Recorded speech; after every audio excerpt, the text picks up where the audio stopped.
It shouldn't be sustainable fashion and fashion. It should be fashion and unsustainable fashion. We need to move towards the narrative where fashion is good by default and everything that's not is unsustainable.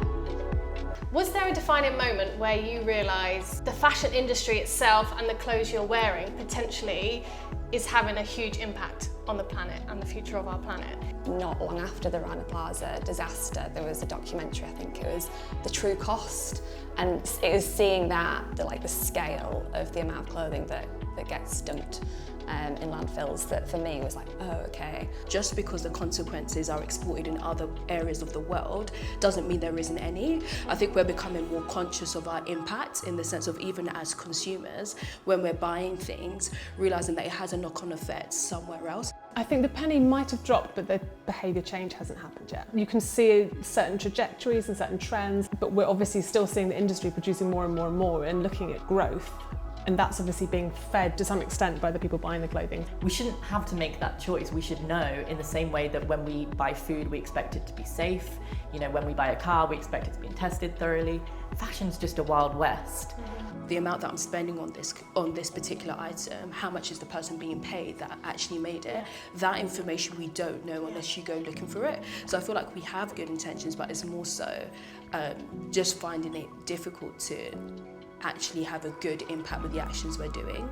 I think the way that we're going to get there is not through consumers making good choices, pushing through the greenwashing messages, but by removing those unsustainable options altogether. And we're only going to get there through legislation, through policy change. Would you say, and this is an open question to all of you, pre-loved fashion is sustainable fashion? Extending the life of a garment that already exists is going to be sustainable. Just my hope is that going forward, the donations that come over the door to charity shops are better quality, because the sheer amount of clothes that get donated that aren't saleable, that do end up in landfill still. I think pre-loved is a huge, huge part of the solution. And one last thing I'll say is it has to be accessible. So obviously with the rise in the resale market, we're seeing prices go up. Charity shops are really expensive. Why would somebody go to a charity shop and spend £12 in a second-hand dress when they can go to Primark and buy one for cheaper? And have choice. And I think as well, just putting more of an emphasis on what is the functionality of clothing, why we are consuming clothes, why we need it. And I think that would help us to find a balance between, one, we need to produce less, and we also need to consume less. I was going to say, I guess that's where the greenwashing element comes in, and everyone's got great intentions, and I myself have definitely been fooled by companies using those conscious tags, those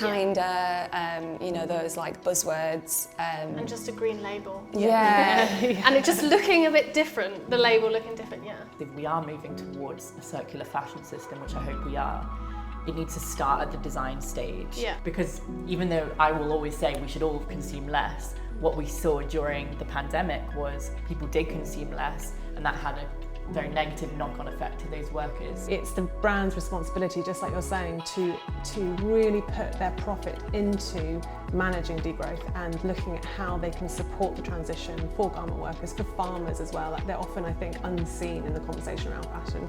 It is so big, isn't it, that it is, you've just sort of put it into perspective for me, that it is beyond just the shops we shop at and the charity shops and what's in our wardrobe, because like you said, using your voice and being part of this conversation and listening to discussions like this and learning more could make a difference.